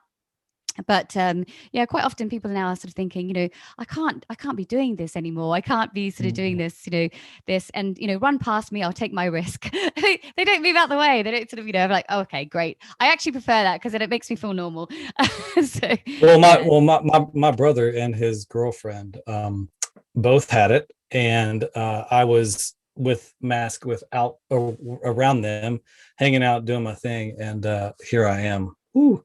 So okay. I mean, again, and I'm with you though, but it's what's terrifying to me is how in a year we've adopted a new normal. Now if you see people with naked face, you're like, oh my gosh, like well, what are they doing? And I'm like, wow, we're so malleable. Like Yeah. we have altered ourselves in 1 year, and seems like 70% of the population is kind of cool with it. Like, Mm. yeah, stay away from me, or like, oh my Mm. gosh, put on a mask. And I'm not anti-mask. If you want to wear a mask, go about your business. But I'm okay. I think even when the lockdown restrictions lift, you will still find people that won't change their behavior. They won't. They Yeah, will. They will no, still feel a fear, because that fear has, as you said, there's become their new normal, and therefore yep. I don't think that. And as you said, very malleable, aren't they? People will sort of do change quite easily, and we can change our brain. Sort of, it is like If plasticine, isn't it? If we want to. So yeah, it's if easy to change. they if they reported on heart disease as aggressively as they posted, or they posted about this, or talked about it in the media, everyone would be afraid to live. I mean, heart disease kills 42. I'm not going to say it because I'm going to be wrong, but it kills so many more people a year. I mean, and no one thinks about it. No one thinks like, I need to halt my life, or I need to not eat that, or I need to not drink that. They just go about their day. Yeah. Instead, we're Indeed, like, yeah. Someone I know, recently, my sort of sister-in-law, she had her sister-in-law's husband die recently. Yeah, just a few weeks ago, from Yep. a heart attack. Yeah, Yep. exactly. It's happening all the time, isn't it? But as you said, it's probably these are probably sort of other kind of issues that people are sort of forgetting to kind of address, really, like the cancer and all the other things that people aren't sort of going and sort of getting checked out these days. So Right. yeah. Right. So I'm going to ask you now. I don't know if you're prepared, but would you mind reading us a couple of your favorite pieces? Because we want to hear you. We want to hear you say them, really. Okay. So I don't have my book around, but I will say I this. do. You do. I will say this. So I'm going to give this a shot. But prior to COVID, I made a bunch of stuff to reach out to artists in Los Angeles to see if they wanted to get together and rent a stage and do like a night of poetry or night of art. So I'd done a spoken piece, and I'll see if I can pull it off. I mean, I might not be able to, but yeah. So I can read that one. But here's the other thing. Caveat is I don't read my stuff. As a matter of fact, it's really brutal for me to go through and pick pieces out of my book, because I'm always afraid to judge it. So I even wrote a Maybe I poem should have done that. I actually, I wrote in my book that I'm a poet who hates all his poems. So, Yeah. But I'll give this a shot. Okay. Okay. Let me get it here. Is it not wild how alive some dreams feel? Hang on. I got to think about how it transitions. So. Oh yeah. Is it not wild how alive some dreams feel? There's even a chance you've met me there, or I, you. Our dreamful lives give insight to parallel lives or future times yet to be discovered, but shown only to our minds. These lives alive, I speak, are tangible. The love is real. The pain is real. Even the smells you can feel. So I ask, are we all killers of lives when we dream? Because when we awake, they fade to be seen, dying as the sunshine meets the eyes of you and me. And in a way, it gives me hope that there are many, many worlds with many lives alive. So each of us has a greater chance to meet each other somewhere throughout time. So it's what Would that be I'm nice? trying to. That's true. Yeah. Would that be nice? Yeah. Well, what I was trying to say is, so I wrote that one again. Like I woke up and I'd had this beautiful dream, and I was like, oh my gosh, like I want to go back to that. And I was like, but hang on a second, like we murder people every day. I know it's an abstract thought, but we do. Like we wake up and Well, poof, not we're personally, gone. Dally, not personally. Let's just put that out there. But no, I mean, we do, right? Like so I was like, wow, I was like, I just killed all these people in my dream. I mean, it's like I woke up and bam, the sunlight took them from me. And so, yeah, that's where that originated from, that I was like, I want that back. But there's a chance, I don't know, like, I've dreamed of you before. And I've dreamed of people who I've interacted with, and they're so tangible, like the things are so real. But yeah.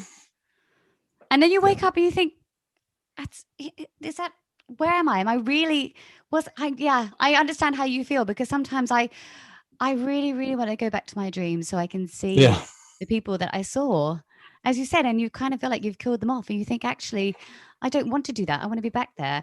And yet, so, when you wake, you think, I'd rather be asleep. Well, and also, like, especially in the isolation nations, right? Like, we're just like, my dreams have gotten even more lucid. So it's, Mine too. I've Tell you a little story about that. So the other week, I was telling a girlfriend about it, and I was almost having an out-of-body experience. Now, this sounds very strange, but I kind of woke. I had a dream that I'd woken up, and someone was coming up the stairs, and I woke up expecting that this had actually really happened, and it hadn't. But I was drinking Japanese whiskey that night. let's just kind of, like, it's probably the reason. I was also dreaming about ninjas as well, but I was having these kind of dreams where I wasn't really sure whether I was awake or asleep. And they were kind of like, both kind of crossing over at certain points. And I've never really had dreams like that before, but they were quite scary. It almost got to the point where I wasn't really too sure whether I was wanting to go to sleep or didn't want to go to sleep, because they were. I don't know if you've ever had that kind of experience before, but it's the first time I've ever had that. But I'm going to see if I can drink the same Japanese whiskey, see if it happens again. Yeah, but it was quite interesting. It's quite odd. Yeah. Yeah, in my book, actually, like, there's a couple of ones in there that I've had dreams. One, I had a dream of my ex from a long time ago, and I said that she walked through my dreams again. The other one that I wrote, that's in the book, is by the way, like, every single piece in every single book that I write, I can talk about the story behind. Pretty much. I mean, there may be like 10% where it was like, I just thought it was a clever wordplay or something, but but the other one was my grandfather. I talk about the night, and he's wearing blue and I was wearing white, and we just, anyways, I unpacked that whole thing where he's telling me, to it was true. It happened. I woke up and I was like, I need to write this down.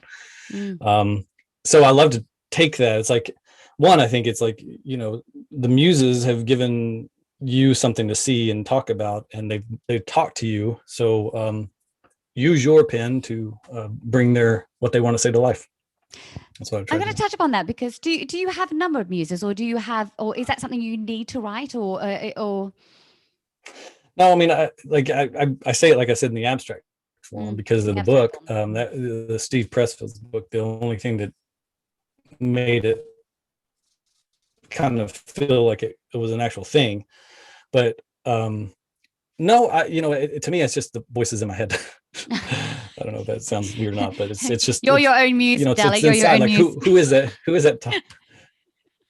But who is that talking inside? So I'm like, well, maybe it's something. Maybe it's my soul. I don't know. But I know that, like, it's definitely like talking to me, and I'm like, okay, I need to listen to what this is saying, and then I pin it down. Sometimes it's one or two sentences, and sometimes it won't stop. I mean, recently, like I said, like some of the ones that I write, like these big captions, that's all in the moment. That's right then. Yeah. It's half the press. Yeah, I think that's the way I sort of try and do it. I don't kind of think about it. I would just kind of write what comes to me at that point. Some of my captions are long, some of them are short. I like the captions. It's not necessarily trying to explain what that piece is about, but I just like to kind of expand. As I said, I don't like the fact that I'm limited. If people have a larger attention span, I like to give it give them a little bit more to read and a Yeah. little bit more to think about, really. Yeah.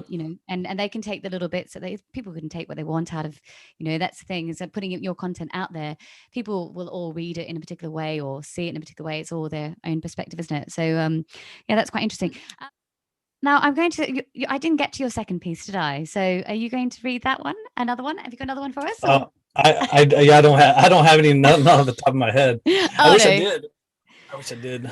I don't know if I've got, maybe I sort of like, I haven't got one out here. Actually, I should have actually sort of marked one that I could put it up here. You could read it for us on the screen. Yeah, let me just get you a really long one, Dali. Can you read that? That's hilarious. Yeah, I know. It's a real shame, actually. But anyway, I've got so many pieces that I like of yours, and I sort of do write them down, and they're in little books over there. I don't know why I do that. Do you do that? You write people's words down all over the place? I do save some, like some that really like hit me, or like I definitely do save. I definitely do. Yeah, I mean, there's some really talented folk out there. It's like I've actually unfollowed people. This is because I found myself wanting so bad to do what they do. Like I'm like, God, you're so talented, and it was just I had to unfollow. I was like, I can't see this, and it's nothing personal. It was like I literally could not see their words and not want to copy it. Yeah, but I think that's the problem with creators, isn't it? It's like, do you want to get inspiration from other people? Probably not, do you? Because I don't like to look at, I truly don't really like to look at other people's stuff that much, really, because I don't want to reflect in my work in the way that because it's my thoughts, and then it's not authentic, is it? And then you feel that you're writing from a different place. I get it all the time. I get a lot of questions that are like, hey, like, what's your inspiration? And some of the best advice I was ever given. I was in New York, and they were talking about what to like. There's certain people who like to look at magazines or but I was told the best inspiration is to go walk around. Just go walk around. Just go outside. Talk to the trees. It's one of the best advices. Like, I've actually designed things based on shapes I've seen, I've gotten ideas based off water puddles. I mean, it's crazy to sound like, but it's true. And then the second thing is listen to yourself. Like, what do you want to say and how do you want to frame it? And not anybody else. Like I said, like, one of the reasons I don't look up quotes and all that stuff all the time, or it always like, I want to say what they want to say, and I'm like, just let it come natural, It's really interesting because IG is so much like that, isn't it? If you go and look at most people, they will attach, whether they're doing fitness or whether they're doing fashion or whatever it is, that people feel the need to write a caption with it, don't they? And they feel the need to use a quote, or quite often they won't reference who it is. That really annoys me. That really, really grates on me. I think you're stealing someone's words and you are not giving them credit, and it really bothers me. I try not to look at them, and there are so many times I've wanted to message them and say, could you not credit that person? But I'm like, just stop it. But it is full of people, and I think the reality is I like to see. I do like to read the quotes, but I like to see them from the artists themselves. Didn't mean not kind of regurgitated from everyone else, saying the same thing. And that's the problem with IG these days, isn't it? It's everyone steals content from other people and other artists, and writers particularly, and never give them credit, do they? Never give them credit. I have an offline story. I'll tell you about that one. About that. Yeah. Oh, okay. It just bothers me, and I sort of think people, I'm sure people lift things out of books all the time and put their name to their words, but I can tell it's not theirs, because it's. Well, I have this knack, and possibly it's because like I've read a bunch of stuff, and possibly it's that like as an artist, like I look around at different styles and whatnot. But yeah, I've seen it countless times where I'm like, that sounds an awful lot like X, and I'll go read X, and I'm like, that's pretty much that, just reworded and retooled. I mean, look, there's 7 billion people on the planet. There's some overlap in thought. I mean, that's just what it is. Yeah, that's true. But I think that there's a difference between being so specific to a certain thing where you go, okay, I don't think you could drive there naturally. I think you had to get that from that. I mean, and I see that often. Yeah. That's what really bothers me.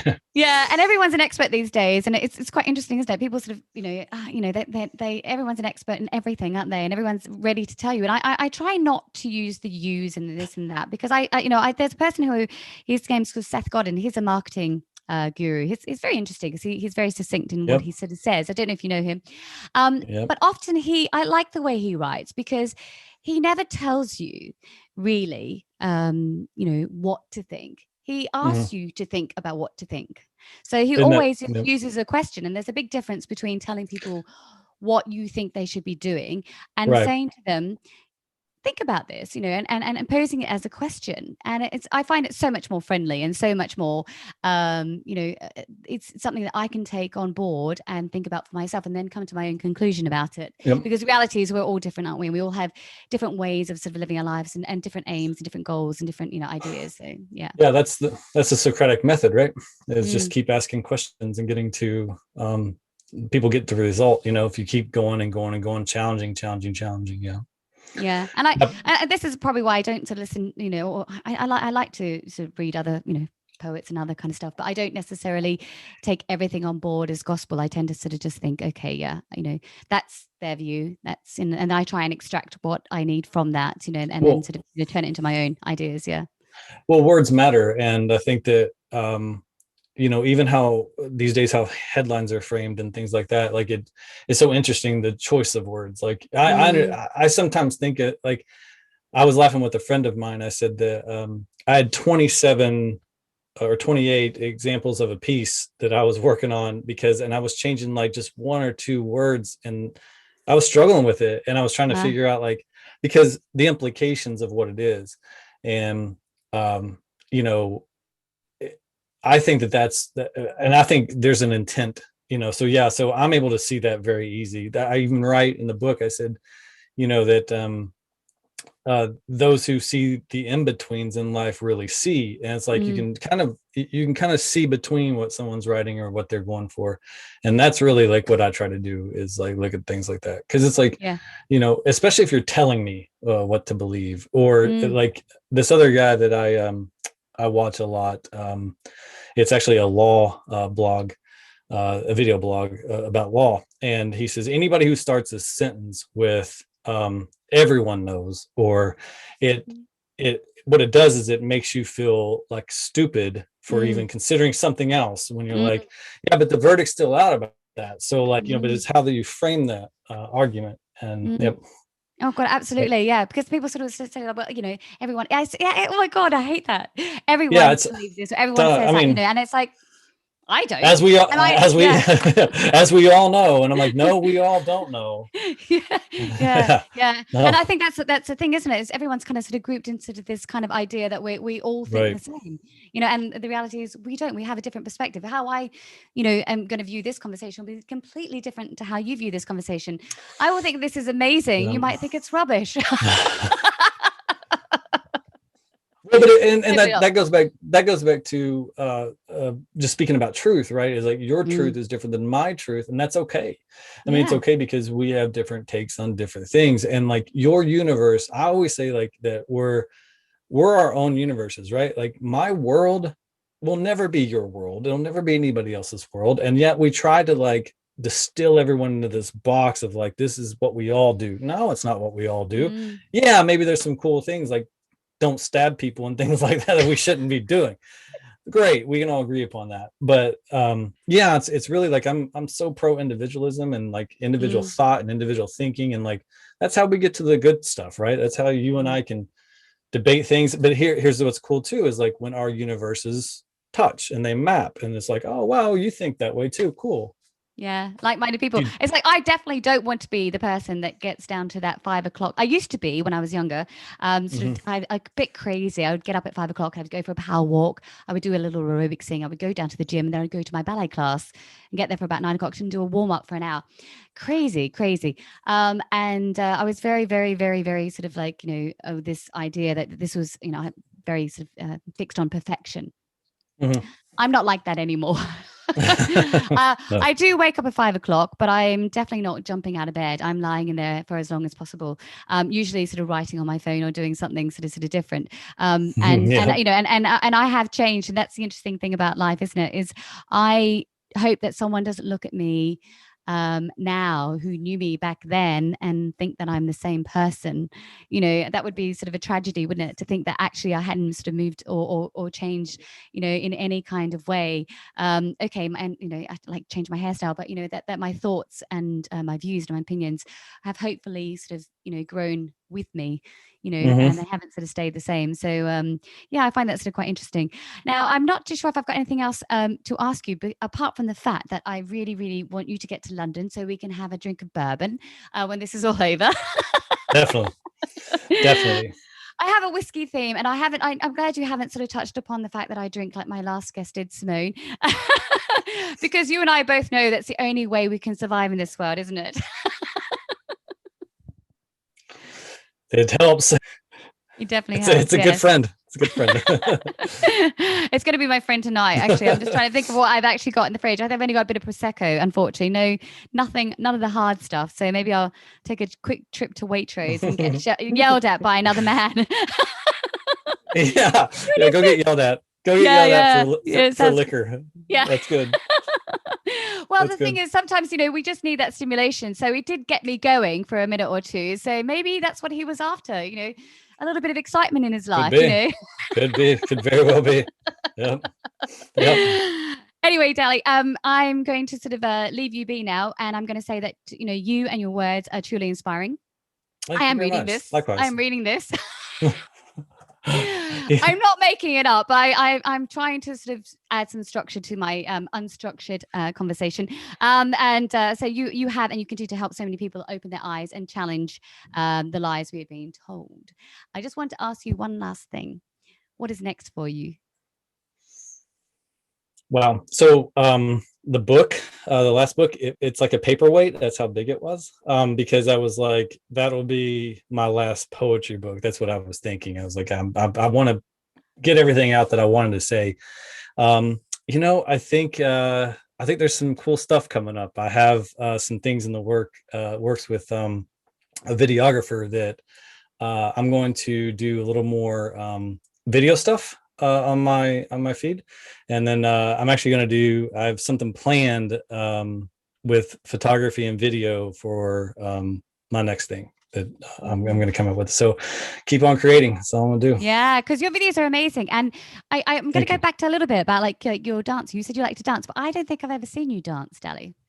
I only dance. No, I'm a terrible dancer. Well, I mean, I Oh, shouldn't say yeah. terrible. I should say that I'm the 3 drink dancer, right? Like I'm like Okay. I start the night where I'm just like, you know, and then yeah. No, I like to slow dance. I miss that stuff. I don't know what there's something so romantic about it, and it's just a lost art. So yeah. Ah, slow dance. So you're going to do a Oh, bit of it's slow so dancing fun. then? So fun. I mean, well, I love it. I just think it's like this.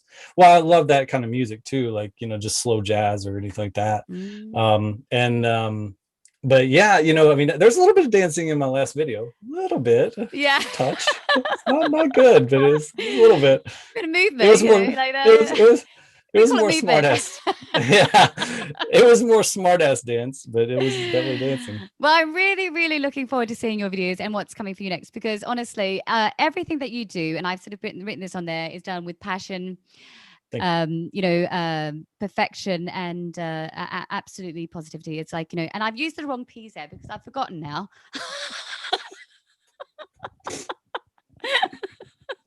That's awesome. I had another P there, which was probably a bit better than that, but let's just go for that anyway. So, That's awesome. and I haven't even had a drink. So, but there you go. I'm just, you know, winging it as we all do, you know, in life. You know, we just pretend that we know what we're doing, and then hope that no one notices.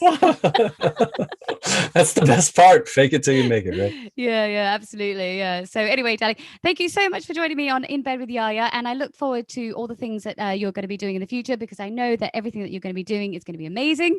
It's going to be done to absolute perfection. And yeah, I'm sure that everyone is looking out for what you're going to do next, and where you're going to go. So thank you very Thank you, much love. for joining me. Take care, love. Thank you. Okay. You too. Bye. Bye bye.